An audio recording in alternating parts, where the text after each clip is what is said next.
नमस्कार, स्वागत है आप सबका हमारे कार्यक्रम में। दोस्तों, आज हम बात करेंगे मर्चेंट नेवी के बारे में। क्या है मर्चेंट नेवी, इसकी चयन प्रक्रिया क्या होती है, इसका कार्यक्षेत्र क्या क्या है और रोजगार के कितने अवसर उपलब्ध होते हैं। आज इस पर बातचीत करने के लिए हमने अपने कार्यक्रम में आमंत्रित किया है चीफ इंजीनियर आनंद दुबे जी को। आनंद जी, स्वागत है आपका हमारे कार्यक्रम में। धन्यवाद, नमस्कार। सबसे पहले आपसे ये जानना चाहेंगे कि मर्चेंट नेवी और इंडियन नेवी में क्या अंतर है। लोगों में एक भ्रम की स्थिति होती है कि दोनों एक ही है, तो ये अंतर थोड़ा स्पष्ट करें आप। देखिए, नेवी नौसेना जैसा कि नाम से ही जाहिर होता है कि ये है हमारा प्रतिरक्षा रक्षा है, हमारी एक रक्षा सेना है, एक नौसेना है और हमारा डिफेंस है, भारतवर्ष का डिफेंस है। किसी भी कंट्री का जो डिफेंस होता है उसे नेवी कहते हैं, पानी वाला, मतलब कि समुद्र के रास्ते हमारी रक्षा करने का, वो जहाजी बेड़े के साथ रक्षा। तीनों सेनाओं का एक अंग है जी। तीनों सेनाओं का एक अंग है। और मर्चेंट नेवी है, जैसे हम अपने भारतवर्ष की बात करें तो हमारे यहाँ का 75% से ज़्यादा निर्यात आयात जो है पानी के रास्ते होता है। और जो जहाज इस निर्यात आयात में सहायक होते हैं, जिस जहाज़ के बेड़े को हम मतलब मर्चेंट नेवी करते हैं। ये इसमें प्राइवेट कंपनी भी है, अपनी एक सरकारी कंपनी भी है, शिपिंग कॉर्पोरेशन ऑफ इंडिया, और बहुत सारी प्राइवेट कंपनीज भी इसमें लगी हुई हैं इसी काम को करने में। और जब भारतवर्ष से आ रही हैं, जा रही हैं, तो भारतवर्ष के लोगों को भी इन्होंने एम्प्लॉय करके रखा हुआ है, अपने यहाँ रोज़गार दे के रखा हुआ है। यही मर्चेंट नेवी है और इसी में हमारे यहाँ के लड़कों को चांस भी मिलता है, बच्चों को चांस भी मिलता है जाने का, नौकरी लेने का। तो जो ये भ्रम की स्थिति है कि दोनों एक ही है, ये स्पष्ट हो गया है कि ये दोनों अलग अलग है। कार्यक्षेत्र भी दोनों का अलग है और दोनों अलग हैं। दोनों की चयन प्रक्रिया भी अलग है जी। तो चयन प्रक्रिया के बारे में आपसे जानना चाहेंगे कि किस तरह से चयन प्रक्रिया होती है इसमें। देखिए, हम बात करेंगे अभी मर्चेंट नेवी की। मर्चेंट नेवी में चयन प्रक्रिया कैसे होती है। इसमें आप हाई स्कूल के बाद भी जा सकते हैं और इंटरमीडिएट के बाद भी जा सकते हैं। लेकिन सबसे बड़ी बात यह है कि दोनों ही केसेस में जो लड़का है या जो इच्छुक है अभ्यर्थी, उसको साइंस साइड से क्लियरेंस होना चाहिए। जैसे अगर 10वीं के बाद जाना चाहता है तो वो एक हेल्पिंग हैंड जिसे कहते हैं जनरल पर्पस रेटिंग, उसमें जा सकता है। हम बात करेंगे पहले क्लास 12th के बाद किस तरह से भर्ती, इंटरमीडिएट के बाद कैसे भर्ती होती है। तो इसका एक एग्ज़ाम होता है IMU का, Indian maritime university common entrance exam, IMU CET बोलते हैं। इसके साल में 2 बार एग्ज़ाम होते हैं, एक होता है दिसंबर में होता है, एक जून में होता है। अच्छा, और उसके पहले हम एक और बात कहेंगे कि हम जहाज़ पे 2 डिपार्टमेंट होते हैं, मुख्य डिपार्टमेंट, एक डेक डिपार्टमेंट होता है, एक इंजन डिपार्टमेंट होता है। डेक डिपार्टमेंट में जो भर्ती होती है, शुरुआत में रैंक मिलती है TNO की, ट्रेनी नॉटिकल ऑफिसर, या फिर डेक कैडेट की। उसी तरह इंजन डिपार्टमेंट में जो भर्ती होती है वो होती है ट्रेनी इंजीनियर या फिर जूनियर इंजीनियर के रैंक की। इन दोनों को रैंक तभी मिलेगी जब आप जो है किसी मैरीन इंस्टीट्यूट से इसका कोर्स करेंगे।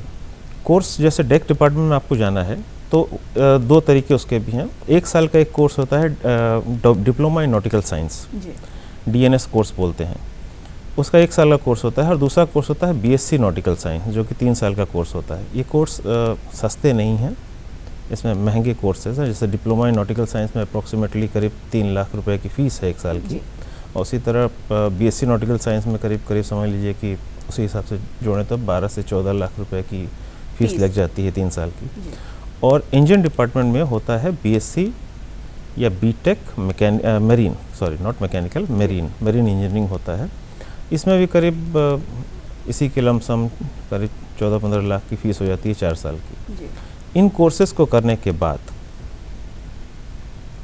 एम्प्लॉयमेंट जब मिलता है किसी शिपिंग कंपनी में, तो जैसा कि मैंने बताया डेक डिपार्टमेंट में या इंजन डिपार्टमेंट में as a deck cadet, TNO, junior engineer या ट्रेनिंग इंजीनियर की तरह से भर्ती होती है। पर्टिकुलर ट्रेनिंग पीरियड पूरी करने के बाद, अच्छा, मर्चेंट नेवी में जितने प्रमोशंस होते हैं वो एग्जामिनेशन से होते हैं, जितने प्रमोशंस होते हैं एग्ज़ाम से होते हैं। जूनियर इंजीनियर जैसे डेक डिपार्टमेंट में अगर हमारा प्रमोशन होता है, बच्चों का प्रमोशन होता है, तो वो होता है डेक कैडेट से 3rd ऑफिसर बनते हैं, 3rd ऑफिसर से 2nd ऑफिसर बनते हैं, 2nd ऑफिसर से चीफ ऑफिसर बनते हैं। चीफ ऑफिसर के बाद जो हाईएस्ट रैंक शिप पे होती है वो कैप्टन की होती है, वो बनते हैं। वो सारे जो प्रमोशंस होते हैं एग्जामिनेशंस के थ्रू ही होते हैं। एग्जामिनेशंस कंडक्ट करती है भारत सरकार। उसी तरह से इंजन डिपार्टमेंट में जब भर्ती होती है तो जूनियर इंजीनियर के रैंक पे होती है या ट्रेनिंग इंजीनियर के रैंक पे होती है। उसके बाद प्रमोट होकर 3rd assistant engineer, 2nd assistant engineer, 1st assistant engineer, फिर जो हाईएस्ट रैंक होता है जहाज़ पे वो होता है चीफ इंजीनियर का। यहाँ भी जो है आपको हर स्टेप में आपको एग्जामिनेशंस देने पड़ेगा। और ये एग्ज़ामिनेशंस कंडक्ट करता है मिनिस्ट्री ऑफ ट्रांसपोर्ट। MOT का हम लोग कहते हैं, MOT का एग्ज़ाम दिया है, एग्ज़ाम क्लियर किया, आपको एक लाइसेंस मिलता है कि हाँ आप इस रैंक पे आप काम कर सकते हैं। वो लाइसेंस लेके आप कंपनी में जाएंगे, कंपनी में दिखाएंगे, कंपनी वाले बोलेंगे ठीक है हम आपको प्रमोट करते हैं। जी ठीक है। सर, ये जैसे आपने अभी बताया कि ऑफिसर्स रैंक के लिए ये योग्यता होनी चाहिए, तो क्या उससे लोअर रैंक के पद पर अगर जाना है तो उसकी योग्यता क्या उससे कुछ भिन्न होती है? बिल्कुल है, थोड़ी जी। सी भिन्न है। भिन्न ये है कि क्लास 10th के बाद जा सकते हैं, हाई जी। स्कूल के बाद जा सकते हैं। अब ऑफिसर्स को हमें ज़रूरत पड़ती है हेल्पिंग हैंड्स की, जी जो हमारे जो है सपोर्ट स्टाफ होता है, जिसे कि हम लोग जनरल पर्पस रेटिंग कहते हैं। इंजन साइड में बोलते हैं वाइपर या ऑयलर, और डेक साइड में बोलते हैं OS या AB, ऑर्डिनरी सीफेरर या एबल सीमैन। 10th क्लास में आपको साइंस से पास होना चाहिए, मतलब मैथ्स साइंस होना चाहिए 10th के सब्जेक्ट में। अंग्रेजी का ज्ञान बहुत ज़रूरी है, तो इंग्लिश में भी 40% मिनिमम मार्क्स रखा गया है। ऑफिसर्स के लिए 60% है 12th में। 10th क्लास करने के बाद 6 महीने का कोर्स होता है GP रेटिंग कोर्स। जी GP रेटिंग कोर्स 6 महीने का कोर्स होता है, अप्रॉक्सीमेटली 2-2.5 लाख 3 लाख की इसकी भी फीस है अप्रॉक्सीमेटली। और कई इंस्टीट्यूट्स हैं जो कि GP रेटिंग का ट्रेनिंग देते हैं। अच्छा, नया एक कानून भारत सरकार ने लाया है कि जो GP रेटिंग का कोर्स करते हैं जो इंस्टीट्यूट, वो उनको नौकरी भी देंगे। जी तो ये एक मैंडेटरी चीज़ हो गई है। अगर आप GP रेटिंग कोर्स किसी इंस्टीट्यूट में जा रहे हैं तो वो इंस्टीट्यूट आपको बाउंड है नौकरी देने का, और नहीं तो वो कोर्स के लिए लड़कों को, बच्चों को एडमिशन नहीं ले सकता है, उनका एडमिशन नहीं ले सकता है। जी तो उसके बाद है, अच्छा एक और होता है तरीका, जिनके पास 10th क्लास किए हुए हैं लेकिन साइंस साइड से नहीं है, जी वो भी शिपिंग में जा सकते हैं, लेकिन वो एक कैरियर अपॉर्चुनिटी नहीं है, इसलिए हम उनके बारे में बात ही नहीं करते हैं। जी कभी कभी बीच में शिपिंग में एक्स्ट्रा लोगों की ज़रूरत होती है साफ़ सफाई के लिए, राइडिंग स्टाफ जिसे कहते हैं हम लोग, जी। कुछ हल्का फुल्का काम वाम करने के लिए, तो उनको पर डे के हिसाब से या महीने के हिसाब से बुला लेते हैं शिप में काम करने के लिए, बट वो एक अच्छा कैरियर नहीं है। कोई अगर ये कहे, कोई एजेंट कहता है, तो मैं ये सलाह दूंगा उनसे कि इन लोगों से दूर रहें।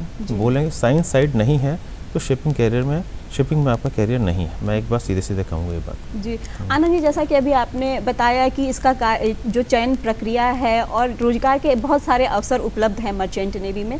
कार्यक्षेत्र की बात कर लें तो मर्चेंट नेवी का कार्यक्षेत्र क्या है?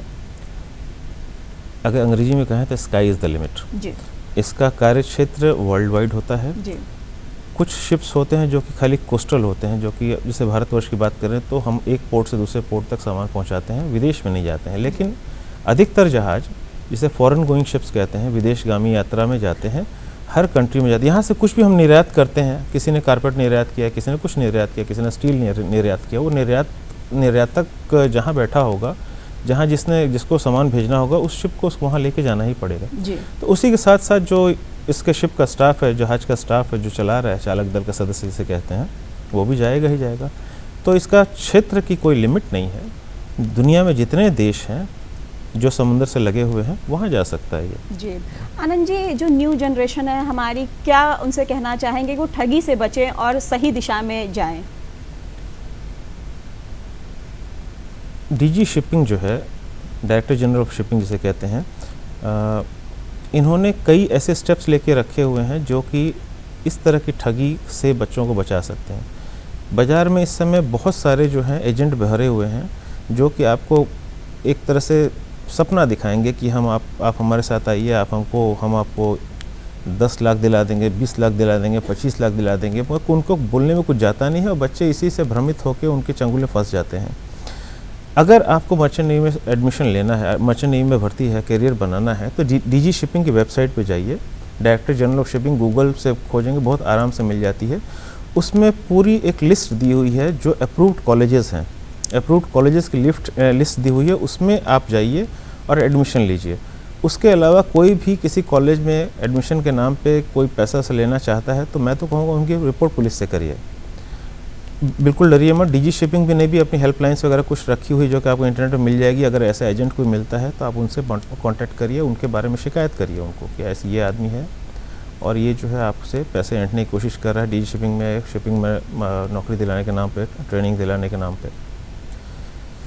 तो DG शिपिंग वेबसाइट पे जाइए, और ऑफिसर बनना है तो IMU CET के अलावा और कोई रास्ता नहीं है ऑफिसर बनने के लिए। कोई कहता है कि मैं इतने पैसे दे के आपको ऑफिसर बना दूंगा, नहीं। कुछ एक हैं कंपनी जो यूके से एग्ज़ाम दिला के भी ऑफिसर की ट्रेनिंग दे सकती हैं, देती हैं। मैं तो यही कहूँगा कि आईएमओ का एग्ज़ाम दीजिए, आईएमओ सीएटी का एग्ज़ाम दीजिए। और अच्छा, एक बहुत महत्वपूर्ण बात आपको प्रीति जी बताऊँ मैं, ये सब कोर्सेज करने के बाद भी नौकरी खोजना थोड़ा डिफ़िकल्ट है, क्योंकि इस समय जॉब मार्केट बहुत टाइट है, लड़के बच्चे बहुत ज़्यादा हैं, नौकरी खोजते हैं। तो मेरी ये सलाह रहेगी बच्चों से कि अलग अलग समय में अलग अलग कंपनियां अपने यहाँ वांट निकालती हैं कि हमको इतने कैडेट्स चाहिए, इतने जीपी रेटिंग्स चाहिए, फ्रेश कैडेट्स चाहिए, मतलब तुरंत अभी क्लास 12 से निकले हुए। उनसे वो कांटेक्ट करें, उनका एक अलग से एग्ज़ाम होता है, उस पर्टिकुलर कंपनी का, प्राइवेट कंपनीज़ हैं उनका अलग से एग्ज़ाम होता है। उस एग्ज़ाम को पास करें तो वो कंपनी उनको एक स्पॉन्सरशिप देगी जी। उनको प्रायोजित कर देगी। प्रायोजित कर देने का मतलब ये है कि आप जो है एग्ज़ाम स्टडी करिए, बीएससी नॉटिकल साइंस करिए, बीटेक मेरीन करिए, उसके बाद आपके पास 100% जॉब है जी, 100% जॉब है। वो कंपनी आपको अपने यहाँ ट्रेनिंग इंजीनियर या टीएनओ या कैडेट जो है एज ए टीयर रख लेगी। तो ये हम कह सकते हैं कि मर्चेंट नेवी में जॉब अपॉर्चुनिटी बहुत ज़्यादा है, कार्यक्षेत्र भी बहुत व्यापक है। बस ज़रूरत है ये समझने की कि किसी के बहकावे में ना आए, सही समय का, सही जगह का चुनाव करें और सही वेबसाइट पे जाके ही फॉर्म को भरें। अपनी आँख कान खोली रखिए और नज़र रखिए ऐसी कंपनी के एडवर्टीज़मेंट पे और अप्लाई करिए, और कोशिश करिए कि उसके बारे में पता कर लें कि वो कंपनी असली है। आरपीसीएल नंबर एक होता है, डीजी शिपिंग से उसे कंफर्म कर लें कि वो असली कंपनी है, कोई फेक कंपनी खोल के आपसे पैसे हटने के लिए नहीं बैठा हुआ है। जो जिस कॉलेज में एडमिशन लेने जा रहे हैं, डीजी शिपिंग वेबसाइट से जाके उसके बारे में देख लें कि उस कॉलेज में एक्चुअली उस नाम का कोई कॉलेज है उस शहर में कि नहीं है। तो अगर आप सावधान रहेंगे तो एक आप भविष्य जो है आपका बहुत ही सुखमय हो जाएगा, सुंदर हो जाएगा। हाँ, मर्चेंट नेवी में बहुत अच्छा सुखद भविष्य हो सकता है यंगस्टर्स का। आनंद जी, आप हमारे दर्शकों को आपने मर्चेंट नेवी के बारे में इतनी अच्छी जानकारी दी, इसके लिए आपका बहुत बहुत धन्यवाद। धन्यवाद आपका।